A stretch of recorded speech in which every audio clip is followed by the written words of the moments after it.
Check करें, ये बिल्ली है, इसके बच्चे हैं और वो दूध पिला रही है। एक बच्चे को ऊपर छोड़ आई है और दूसरे बच्चों को साथ लेके बैठी हुई है। चेक करें, देखें भाईजान, माँ तो माँ ही होती है ना, चाहे जानवर हो चाहे इंसान हो। देखें, चेक करें,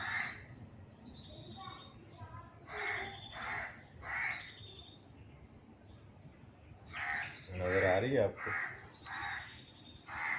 माशाल्लाह, ये अल्लाह पाक ने माँ का प्यार ही ऐसा बनाया।